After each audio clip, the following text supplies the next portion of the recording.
My name is Chantal Brine. I lead a company that is focused around helping people start careers that they love.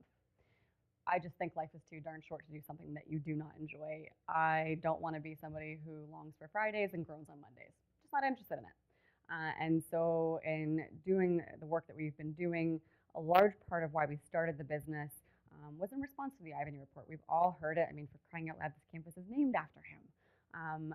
And so, one of the things that stood out in that report to us as a private sector firm was that the private sector needs to stand up. We all have a role to play in keeping young people here and keeping talent here in general. And so what we decided to do was invest in a spin-off business, which is what I lead, that is focused around doing just that. So helping people connect to careers in their industry, in the community that they want to be a part of. Now, some of you might be sitting there saying, well, Chantal, actually, I'd like to go outside of Nova Scotia. That's okay, right? We're never going to tell somebody, no, you must stay here. It doesn't work. So it's about what's finding best for you and then coming up with a strategy to help you get there as quickly as possible so that you're not months after paying for a degree without starting to make some money and get it in the door. So we really focus around our work around helping you figure out what it is that you're passionate about and then come up with a strategy that's going to work for you to get there. The context of today's conversation, because you're getting ready for the career fair next week, and just out of curiosity, how many folks are planning to go to that? It's next Tuesday. Sweet. Okay, that's like almost all of you. All right, so the whole point of today is to give you a little bit of a refresher, hopefully give you some inspiration between myself and Calvin to get you ready to make the most out of that time there. You don't have all the time in the world. You've got academics. Chances are you're working part-time and you're volunteering as well. So you're taking time out of your day to go there. So you want to make the most out of it. And we're going to talk a little bit about that throughout our time today. But really, here's our agenda for today. It may seem like a lot. I promise you it all relates. So what I want to make sure from my goal is that you leave today going, you know what, okay, even if you could feel 90% confident that you're going to go to the career fair next week and or some other networking event, you know who you're going to meet, you know what your senses are, and you know how you're going to follow up. If that's the matter, if that's the way that you feel, fantastic. Well, then I encourage you to find one way out of today that you can do something just a little bit better, a little bit more creatively, or a little bit more efficient so it doesn't take up as much of your time. There are others that you may be saying, you know what, I have no clue, Chantal. I don't even know where to start at this career fair. There's going to be 150 plus employers there. How do I choose who to talk to, and how do I go up and just introduce myself? What if they're talking to 5 other students? How do I break into that? What if they just want my resume and I can't do anything afterwards? Well, we're going to talk around how do you make the most out of that time so that it's advancing your career. And it's going to differ depending on what works best for you. So as we're going through today, I want to encourage you to take everything that I'm saying at a high level and then start to think around how does that work for you. So there's some of what we're going to talk around that you say, you know what, I feel really good about my resume, Chantal. I'm not worried about that. But I'm really concerned about networking, or I'm concerned about how do I describe myself when I introduce myself to somebody. I'm scared about pitching. I'm scared about that if you asked me to get up on the stage today, right now, this minute, and I asked you to tell me who you are, what you want to do, and why I should care, you'd be a deer in headlights. So there's something here for everybody, even if it is just an advancement of your own confidence and your skills in this area. It's an opportunity that I just want to congratulate you all for taking, and I look forward to getting to chat with you and know you a little bit during the session, but I'm going to be here afterwards, as is Calvin. We're here to support you, but you've taken the first step because this work doesn't happen if you don't show up and you don't invest in yourselves. So with that, we're going to jump right in. Now, you've all heard of a pitch, right? Knowing who some of your professors are, you've probably actually already had to pitch yourself, and or maybe a business idea, or maybe just a project idea. But what I want to talk about today is, again, in the context of as you're getting ready to enter your job search process, and or for those of you that are actually already in a job search process, this relates, it matters. Every conversation you have is an interview, every single one. So what that means is every time you meet somebody new in the elevator, if you come up and introduce yourself to me afterwards at the event today, it's an opportunity for me to understand a little bit about who you are, what you're interested in, and kind of put you in my Rolodex. And you don't stay there. We're going to get to that later. But it's an opportunity to share a little bit about your story. That's all a pitch is. It's a story. So I mentioned some of these things because they tend to be where people I see get really caught. Oftentimes people will say to me, Chantal, it feels gross I say, well, why does it feel gross? And they say, because it feels like I'm selling myself. Okay, let's talk a little bit about that. It feels salesy. Well, why does it feel salesy? Because I'm saying things that I'm not quite sure that they're right for me. Oftentimes what that means is you are giving information to somebody that you think that person wants to hear or that you think is relevant to the industry, but isn't true for you. Well, guess what? As the person that you're talking to is somebody who's hired thousands of people, who has helped companies hire thousands of people, who has looked at tons and tons and tons and tons of resumes on LinkedIn, I can tell. An employer can tell when you're bluffing, when you're BSing, or when you're pretending. So it needs to be authentic. You need to figure out a way to actually tell me who you are. I'm not meeting the guy or the girl behind you. I'm talking to you. So it needs to be relevant to you, and it needs to be easy. And what I mean by that is, it doesn't mean that the first couple of times you do this, it doesn't feel awkward as heck. Chances are it does. Some of us really hate talking about ourselves. But when I say easy, meaning that it needs to roll off your tongue. So it's not something that you're going to write down, and you're going to have 3 to 5 sentences, and you're going to say them verbatim every single time. That doesn't work. Because what happens is you get caught up thinking, oh, okay, did I say sentence 2 and 3? Oh, I didn't. Okay, I got to go back. And you're not living in the moment. You're not present for that conversation. So if you need to memorize it, it's not it yet. And it's okay. It's a process, right? So what I would encourage each of you to do is a couple of things. So this is my formula for a pitch. It's not a magic bullet, okay? There's actually no rocket science behind this, but it's the core components of, as an employer, as somebody who's trying to help you get into a career that you are most interested in, this is what I need to know from you in the first couple seconds of a conversation. This is what's going to help me actually be able to help you or be in a position to help you, whether or not it's me doing the hiring or me facilitating connections. When Calvin starts to talk around his network and what he's built up, again, it may not be that he's hiring, but I guarantee you he knows 5 people that are, if not even more. So you want to equip everybody in your network, including your professors, including me, including the person next to you, with these things. You want to help me remember who you are, what you're about, and then we'll get to the last piece there. Oftentimes what happens is, who feels good about that first part, the who you are part? Okay. Who feels that if I ask them right on the spot, tell me the 3 things that you rock at all the time, consistently, constantly, you can answer that question right now on the spot? Okay. So that's the part of that piece that people forget sometimes. And again, it's because we don't necessarily like talking about ourselves, but that's an easy question. It's going to come up in a hiring process. In some way, shape, or form, at some point in time, I'm going to ask you a question that what I'm really trying to understand is that. I'm trying to understand, what is your level of self-awareness around the things that you're good at? How are you developing those skills? What are you doing to teach yourself to better yourself, right? So that's the piece. And if you didn't raise your hand to either one of those or that category in general, then you got to start there, right?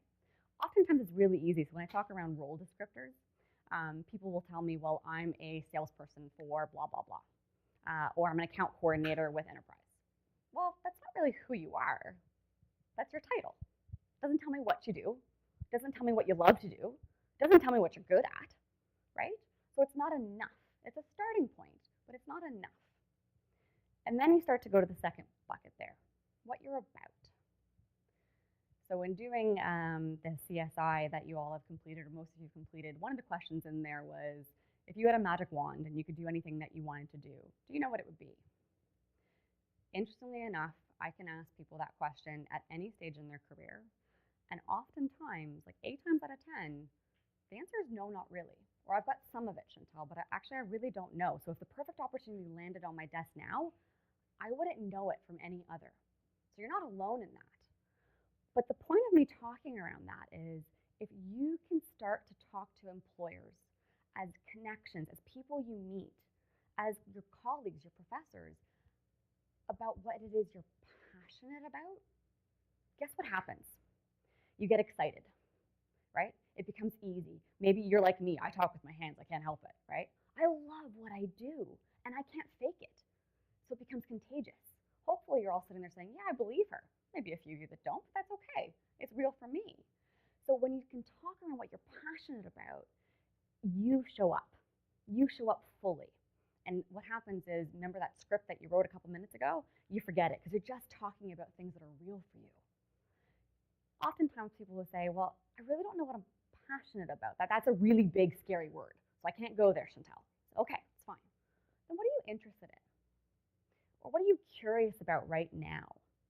What are you talking to your friends about when you're, in social settings? What are you thinking about at 2 a.m. in the morning?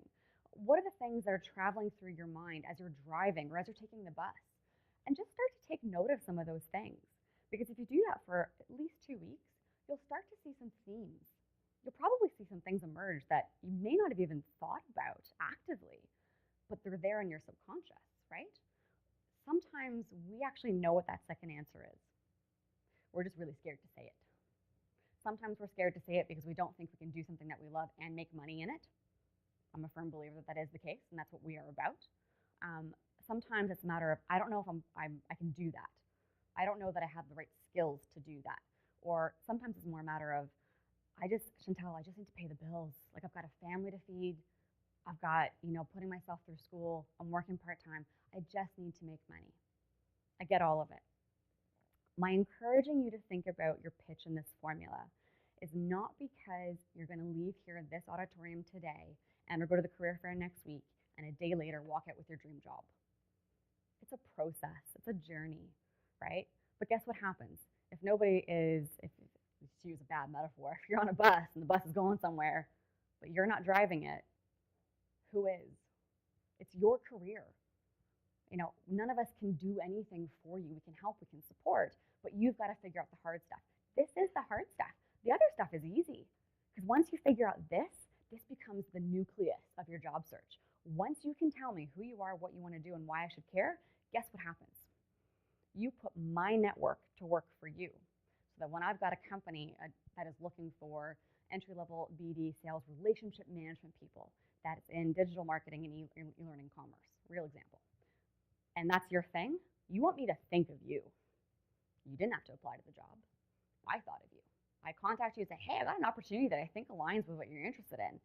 Here's what I'm going to tell you a little bit more, and you're going to tell me yes or no, and off we go, right? But this is the starting point. Does that make sense? And again, we're going to cover quite a bit of ground, and we're going to talk around how this connects to the next piece, okay? So really, and I'm going to grab some water here, but what I want to talk around is how the pitch relates to your resumes, relates to your online branding, relates to every single thing. Again, it's the nucleus of your job search, right? So you've got to figure that part out. We're going to talk around, these are the things that you can do to make the best resume and online profile. As opposed to going through step by step, because we don't have that time today, we do whole sessions around these things, I wanted to talk around the 6 points that can give you the best chance of portraying who you are, what you want to do, why I should care in a resume or a LinkedIn format. Okay? So this is kind of what we're going to walk through. We're going to spend some time around each of these, and then Calvin's going to come up and share a little bit about his experience as it relates to these things, and make sure that we've got any time to answer questions that you have. Okay? So, and we're going to start backwards, because number 1, 2, and 3 are the most important and the hardest. So, in terms of the basics, these are the basics. I'm not sharing anything that you probably haven't heard before, but I'm going to talk about it from my perspective as somebody who, again, has recruited people, helps companies recruit people, and who now, in my current role, helps make connections between candidates and employers. These are the things that can get in the way of somebody understanding whether or not they want to contact you.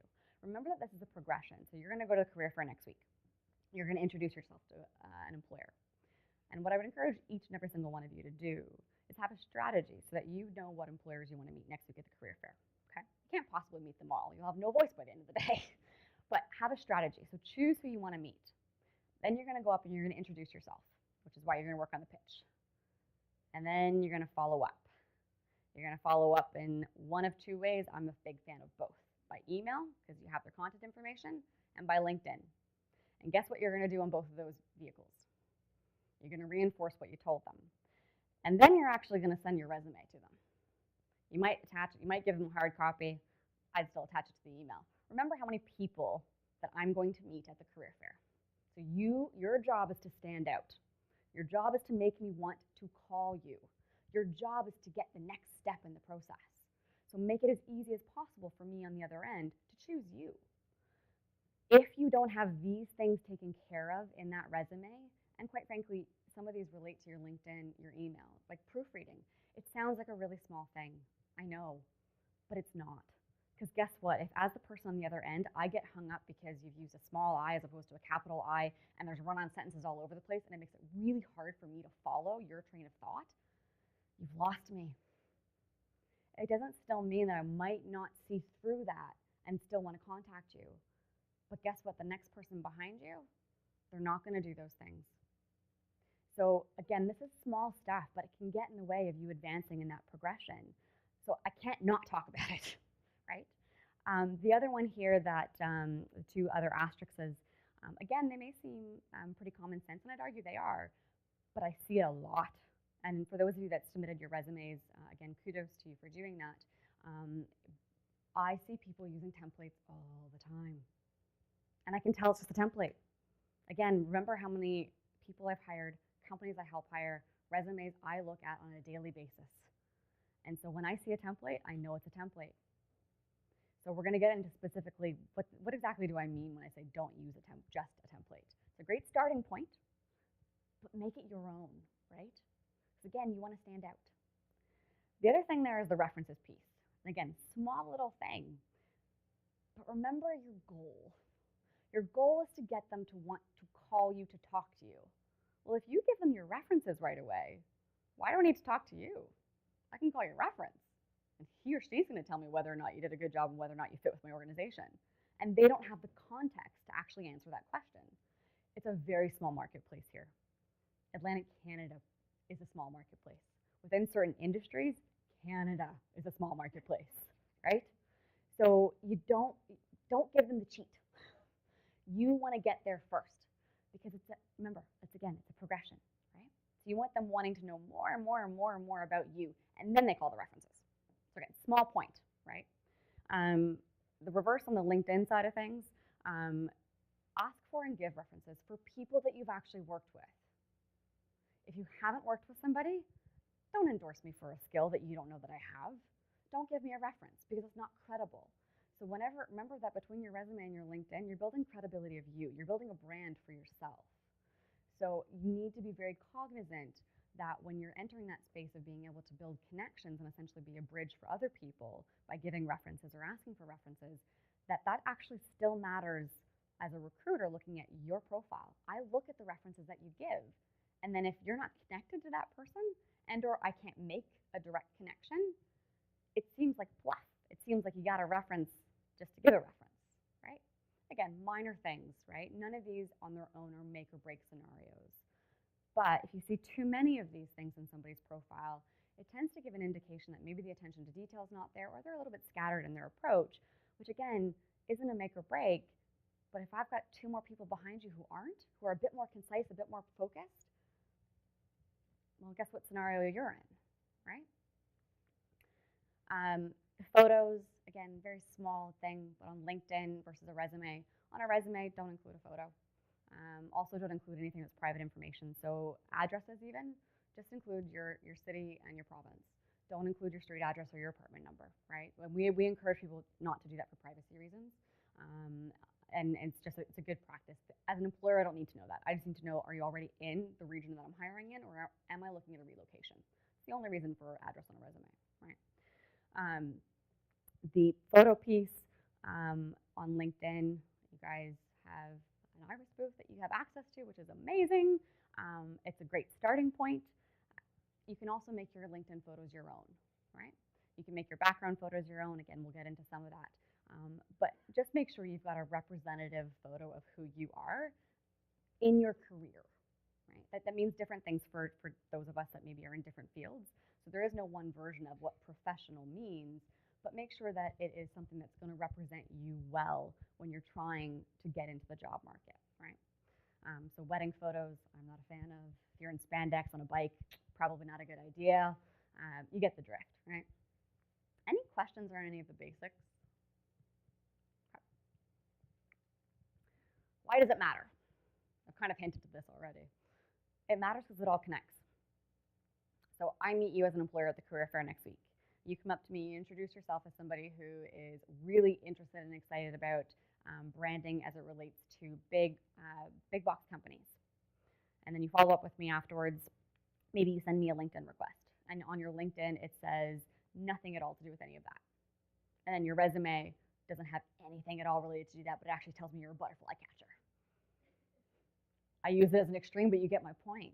There's no consistency. So as the person on the other end, I'm really confused. What are you actually interested in?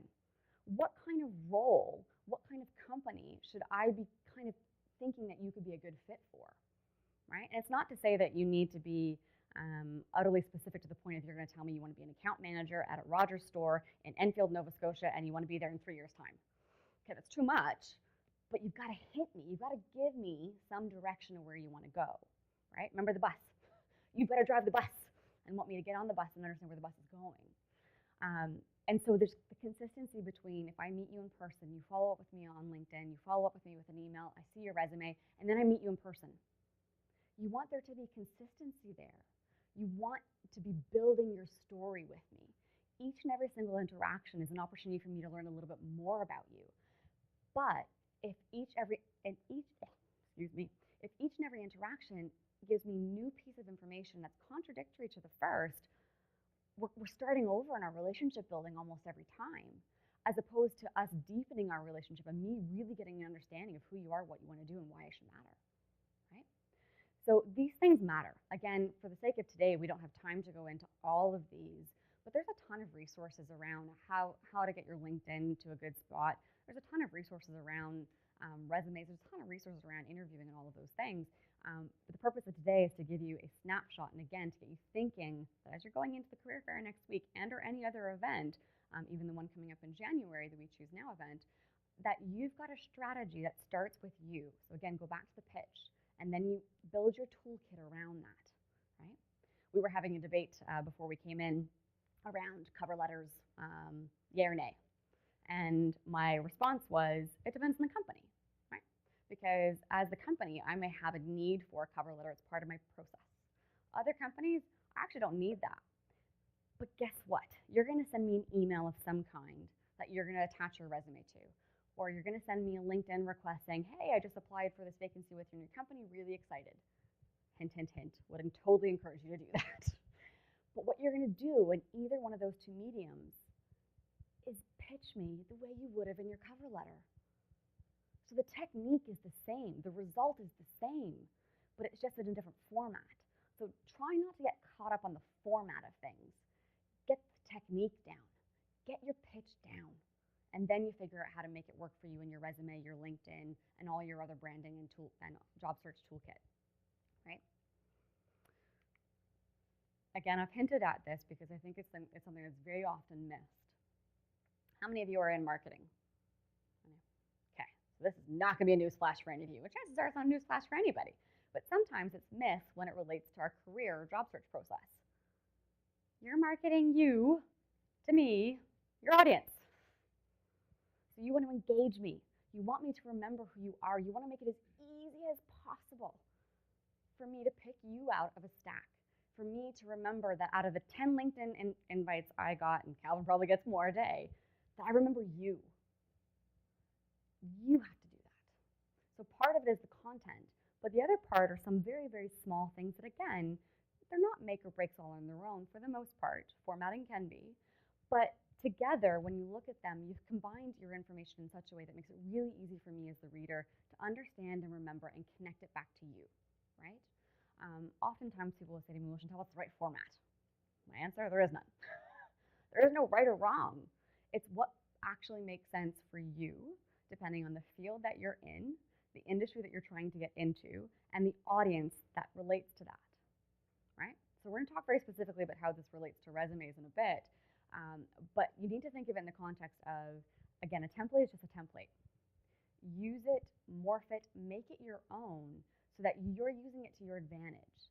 So I've given you a kind of an overview of within a resume in LinkedIn. They're different titles, but the categories are the same, right? These are the basic things that you're going to tell me as somebody who is trying to get to understand who you are as a job seeker, to help me understand whether or not you're a right fit for my company or for my industry, or is there somebody I can connect you to in your industry of interest. We're going to talk quite a bit around the summary piece because it's also an area where, similar to pitch, we see a lot of people start, but they don't finish as strong as they could. So we're going to come back to that. A technical summary relates that if it's in your field, you actually are using certain languages, programming tools, applications, etc. You want to make it really easy for me to get a quick snapshot of that, right? Up front, same for resume and LinkedIn, same thing. Don't maybe go searching for whether or not you've got C# in your language stack.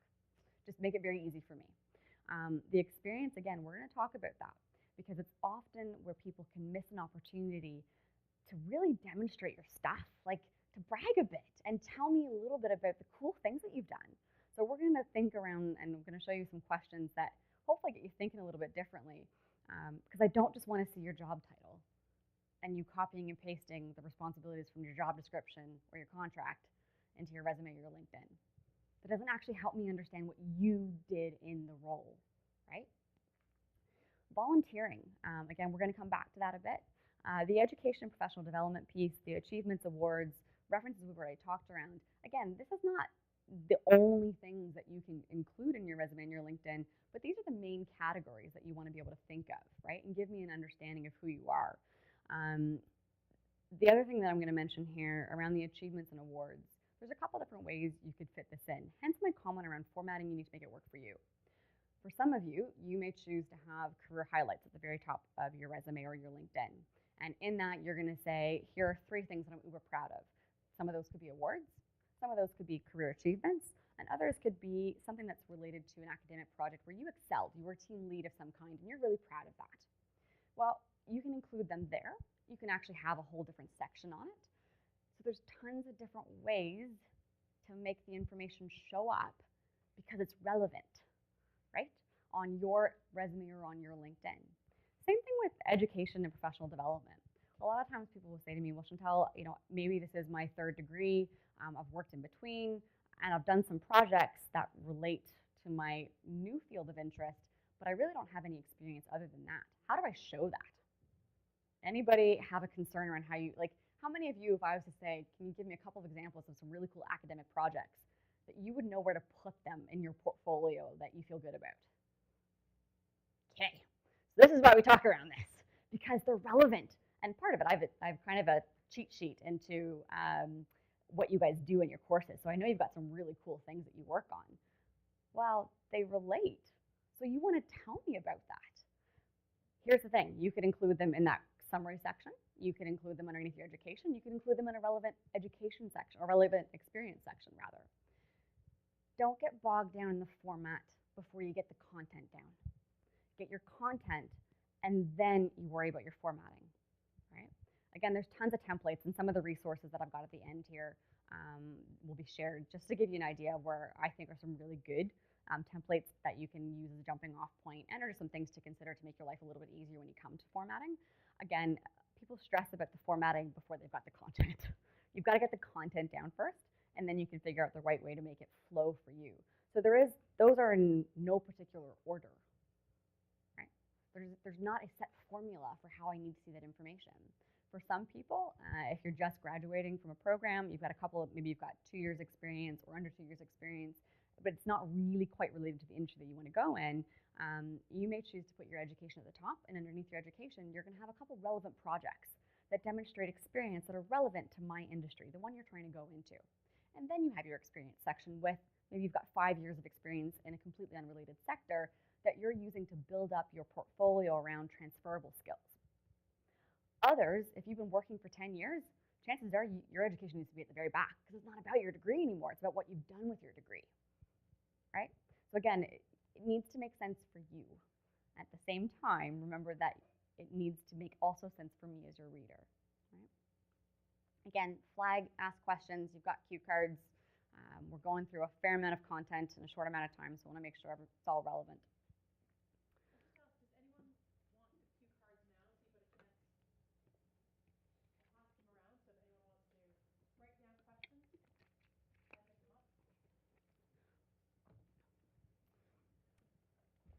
As that's happening, I'm going to talk around, this is where, I don't know if you remember when I was looking at the 6, 1, 2, and 3, I said are the most important. They're the most important because they're where the missed opportunities are the most. So these are areas where it's really easy to kind of stick to the logistics or the surface level information, but I don't get enough idea of what it is that you're interested in and what you've actually done to date. So we're going to talk around some of the basics, and then we're going to talk around what do I really mean when I say show me. Like you gotta brag a bit. You gotta really tell me what you've done. And there are several different formulas around how to do that. Again, remember they're the same thing as the pitch. They're all the same. They're just giving you a different structure to think things through. The message though being, I need to understand certain things as the reader of your resume. So we'll come back to that. Very, very small point, but again, I see it oftentimes enough that I'd be remiss if I didn't mention it. When you're on your resume and you're helping me understand what your experience has been, so you've got an experience section, maybe it's your relevant experience section, maybe it's jobs that I've loved the most section, because yes, you can get creative with headers. The point being here, from a functional perspective, I also want to understand what the company was, what your title was, or if you progressed, so you got promotions within the company, that's okay. But then also give me some perspective of what was the time frame that you were there. Minor thing, but remember that as the reader, I'm trying to piece together your entire career life by looking at one piece of paper, right? Or one piece of on your LinkedIn, right? So you're trying to make it as easy as possible for me to understand where there were progressions in your careers, or maybe where did you change direction, and how have you gone about doing that, right? So that's a small point. I already mentioned the avoid generic descriptions, right? The things that I want you to think around when you're talking around, so start to think around, how do I describe my experience? Some of you may have been working for 10 plus years, 5 plus years, even those of you who are working for 2 plus years.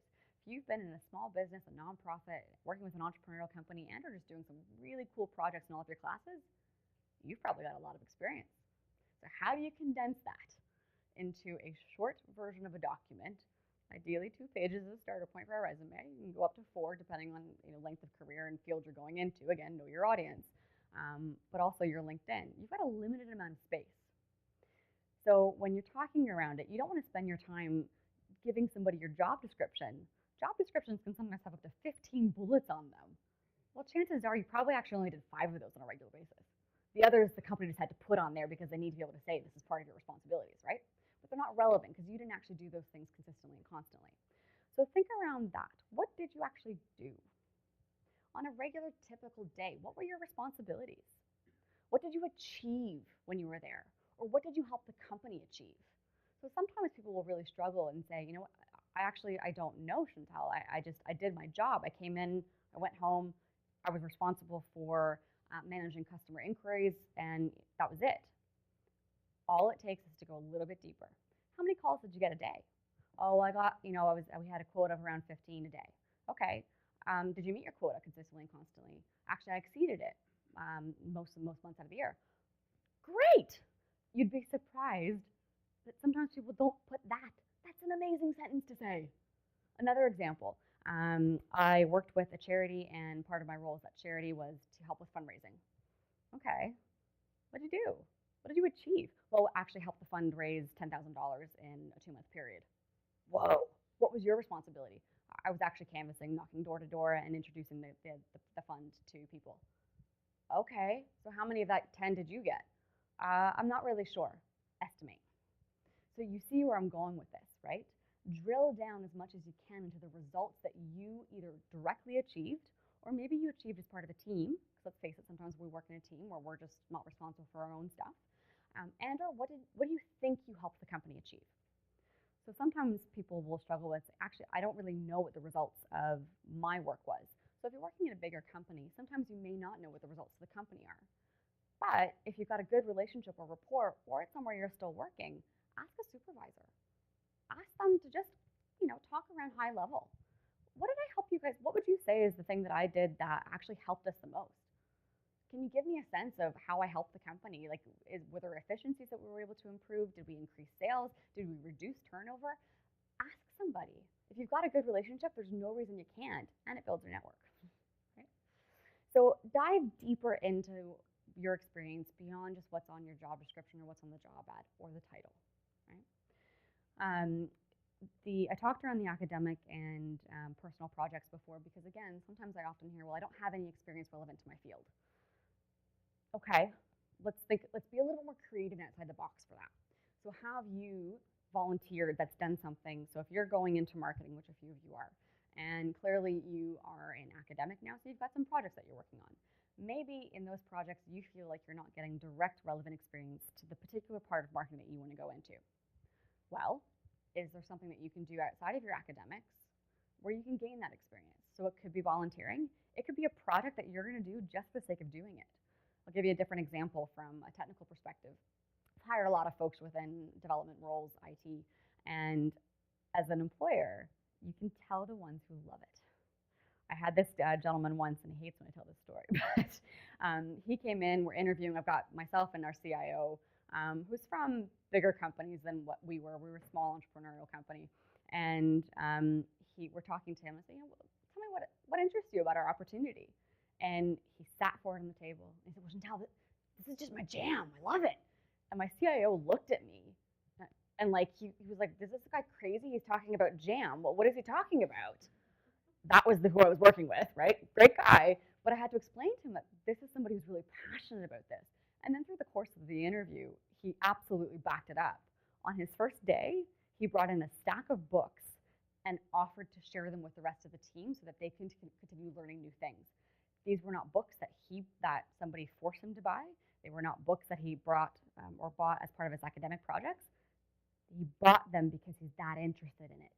So he was doing things on his own to build up his skills and his technical knowledge, so when we sat down to talk to him, it was very evident that he was taking control of his own learning, and he knew enough of his stuff, right? So it doesn't have to be paid work. It doesn't have to even be official volunteer work. It could be something you do just for the sake of building your own portfolio. So for example, if some of you want to go into web development, and you're going, well, Chantal, we're not really doing that in class. I don't really have a nonprofit that needs a website. Build your own. Build it for a friend. Have the experience of sitting down and talking with a client and having a client try and tell you what it is they need in a website, and then actually build it. So not only do you get the technical skills, but you get the client interfacing skills. You get my point, right? Volunteering, I mentioned because sometimes people just forget about it entirely. Oftentimes now, and I'm sure you're hearing this through your academic journeys, it is an opportunity for a couple of things. It's an opportunity to increase your network. It's an opportunity to practice. And it's an opportunity to help you figure out what it actually is that you want to do. It also is an opportunity to build skills that you can use as an example to help me as somebody who's understanding whether or not I should call you for a job or an opportunity. Is there a potential fit there? So if you've been volunteering in a certain area, what it tells me as an employer almost immediately, you're choosing to use your time and dedicating it to a specific group, a specific cause, something about that resonates with you. So it's an immediate talking point that if I ask you in an interview, chances are, as long as it's something that you're actually excited about, now if it's something you're mandated to do as part of a program, probably not it. But if it's something you're choosing to do, guess what happens? You're authentically you. So you start to talk around why you're choosing to donate your time there, and it eases the conversation a little bit. And then I'll ask you, what exactly do you do there? And then you're going to tell me, right? Your resume is also a place and an opportunity to do that. So just don't forget that you've got experience. It's about connecting the dots between the experience you have and the industry that you want to go into. This is where we're going to spend a bit more time because, again, this is where I see people like they're on the right path, like the pitch. They can tell me what they've done and they can start to tell me a little bit about who they are, but then they don't close it. So I'm left there going, well, that person could probably be connected to 5 different things, but I'm not sure which one is actually theirs. No different than talking around your experience. Anybody heard the phrase SOAR statements before? No. What about STAR? No. Okay, not yet, but chances are you might. So again, these are some formulas. They all boil down to what you did, how you did it, and what did you actually achieve, right? So that's the basic formula that when you're talking around your experience, to put it in that container. Because as a reader, it helps me understand those 3 things because I'm trying to connect what you've done to whether or not you can do it for me, and or how much of what you've done before can you do for me. We're going to spend some time on that because, again, it's one of those places where I think people get caught up in the mechanics, where if you just think through those 3 things, what you did, how you did it, and what the results were, it tends to be a bit easier. Right? Small little thing here, use action statements. Remember that you're trying to make it as concise as possible for me to understand, okay? Again, small thing, use the right tense. So if it's past job, past tense, current job, current tense, small little things. These might be a little bit difficult to see at the back, but again, you're going to have this, and there's exhaustive lists around what actually, like other examples of this. But I wanted to highlight a few that just showcase the difference between a really good demonstration statement versus something that leaves me hanging as a reader, right? So that second one there, or rather the first one, if you just tell me you can build teams that address client situations, well, that's great. Were you part of a team that did that? Did you actually build the team? Did you hire, train, develop people? Did you manage them? What actually did you help clients achieve? It doesn't really tell me a lot. But the other version of it does. You give me the context of how you were going in. So you tell me what the scenario is. You give me the situation. Then you tell me specifically, what did you do? You rebuilt the team with talented programmers and rewrote the application. And the result was it actually client renewed their contract. That's what we're talking around, right? So what you did, how you did it, and what were the results. The how can be a combination of soft skills and or technical skills, right? Languages, applications, those kind of things. It could be that you did it yourself. It could be that you did it as part of a team. So remember that, there, again, it's just answer those basic questions for me. What you did, how you did it, what the results were. Again, we're going to spend some more time around the summary piece here, but I just wanted to give you some questions to think through, to think a little bit differently about this, because this relates to your pitch. So I'm a fan of at the top of your resume and the top of your LinkedIn, you've got a killer summary. That if I read that, I want to know more. I want to keep reading. I'm going to take 3 minutes out of my time to continue reading your resume, your email, or your LinkedIn profile. To do that, you need to hook me. This is where what are you good at? What do you love doing? What are you passionate about? What are you excited about exploring? What industry trends are you so fascinated about that you yammer on to your friends about them on a Friday night when all they want to do is just not talk about work, right? What are you proudest about? What have you done in your career to date that you, when asked that question, that's what comes to mind? These are just, again, some sample questions to get you thinking around how do you tell your story in a pitch or in a summary a little bit differently. So when we talk around the who you are, what you want to do, and why I should care, it's really giving me a little bit more insight into that. You're not just telling me your job description. You're not just telling me your degree. You're more than just those things. You're the whole of you, right? You also, in a summary, and this is where it gets a little bit different between a LinkedIn and a resume. Resume, if you're using it for a general search, so you're going to be handing it out to a couple different employers at the career fair perhaps, and or you just have a general version of your resume, you're still going to want to connect it to the industry that you're interested in. Versus if you're actually using it as part of a job application process, you want to connect it very specifically to the company so that you should be changing it, right, depending on the application. LinkedIn, again, you want to connect your interests, who you are, what you want to do, what you're excited about to the industry. So that as an industry person, I can go, yeah, okay, they're interested in it, and you know what? They connect with us. So they're following podcasts on blah, blah, blah. They have the same values that our company or industry does, right? So you want to make the connection between you and the industry and or company, depending on the point you are in your job search, as clearly as possible. Otherwise, what happens as the reader, I start to make assumptions, and you don't want me doing that. Right? Simple test there at the bottom, and I know it seems like common sense, but ask a friend and then ask a stranger. So pick somebody in your class that does not know you, that you've never worked with on a project before. Ask them how they would introduce you. It's like the wingman test. Can they actually describe who you are, what you want to do in such a way that you go, yeah, I agree with all of those things? It's a really good litmus test to understand whether or not you are sharing relevant information that aligns and or if there's some inconsistency there. Because again, you want every single one of your classmates. You want your professors, you want me, you want Calvin, you want the people that can help you access bigger networks to have a really good and consistent message around who you are, what you want to do, and why I should care. Right? Again, just a spotlight. This is going to be shared afterwards. I just wanted to share a couple different examples of summaries that work, right? So they give me that sense of who you are, what you want to do, and how I can connect it to my industry. Again, there's not a rocket science here, because at the core of it, it needs to be authentic to who you are. But if you think through those questions that we just went through, they'll help you get to this point where you've got a couple sentences that you feel good about, that they represent you, right? And they're a good starting point. I can tell you, I read some of your pitches, and there were a few where I'm like, yeah, I want to meet that person, right? And we can all get better. And again, it evolves. But remember, that's the point. You want me to keep reading. This is my wrap up. I was doing this similar presentation rather around just online banking, online branding with a friend of mine, and she pulled up a graphic of pancakes. And I looked at her and said, what you telling me? You're hungry? You want to go get pancakes? What's going on? And she said, well, no, this is how I view resumes. I see them and they come in a stack. And I went, yeah, okay. And her analogy was that if you're at the top of that stack, you're looking really good. Syrup's still dry, the butter's still warm, the pancakes are warm. By the time you get to the bottom of that stack, and maybe some of us like cold pancakes, mushy pancakes, I don't. You get my point. It gets harder and harder and harder just by the nature of not being the first, second, third, or fifth. So your job to make yourself stand out becomes a little bit more. But if you're already doing that, then it doesn't matter if you're at the bottom, because I'm going to remember regardless. Now, people like me, we do this a lot, right? Akesh and I were chatting, and I asked him if I thought when we connected the first time he had a company, and he went, yeah, you've got a good memory.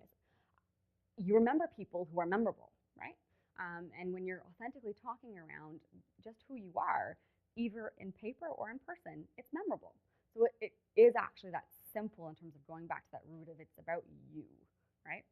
I'm going to give you an example of the personalization as it relates to a resume. This was another student that I was working with, marketing grad, wanted to go into branding, and his resume was a template with like a colored line at the top and maybe one colored line down the bottom, and that was his customization. And I know this person well enough, so I looked at him and went, come on. He said, well, what? I said, this isn't you on paper. He's full of energy. Like he's such high octane. He's very charismatic. He's creative. Like he's really creative. But his resume didn't show me any of that. Like it didn't line up. And so I used the example with him. I said, if I introduce you to an employer, I'm going to use my senses. I'm going to use some of the things that I just said to you. And then you're going to email them. And you're going to email them, and your email is going to be along the same lines. And then they're going to see that boring resume and go, well, he's not creative. He just used a template. Chantal, what are you talking about, right? And so we worked together on his resume over the course of a couple months. And his comment to me was, well, Chantal, I didn't know that it could be different. Well, of course it can. You're all different. Your backgrounds, your interests, what actually intrigues you about a particular industry is different. So show that in your resume, right? The caution here, again, you need to know the industry you're applying into. Some industries have a really high risk tolerance for things that they would consider outside of the box, outside of the norm, a bit more creative. Marketing, branding, anything creative, digital, absolutely. Tech, fair enough. Older, larger institutions and or those that have a much more bureaucratic hiring process, they actually just need pretty much your words on a piece of paper that looks nice, but what's going to happen is they're going to take that resume or that file, it's going to go through a technology of some kind, and they're parsing things out of it, right? So they don't really pay too much attention to how it looks. So it depends on the industry that you want to go into, what this personalization means to you. Again, my encouragement would still be not to leave it as a template, because you want me as the hiring manager to still remember your resume out of the bunch of them, right? This is just to give you a quick snapshot. How many people would say they have a standard resume? Okay, so it's a good starting point, right? This was not even, that was just a Google search of unique resumes. That's all I put in. You can see how different they all look. And again, that one down at the very bottom in the middle with all the bright colors and the funky girl in the glasses, that might be too far for the industry that you're interested in. But there's some variation that works that's going to help you just be a little bit more unique, right? Because you want to stand out.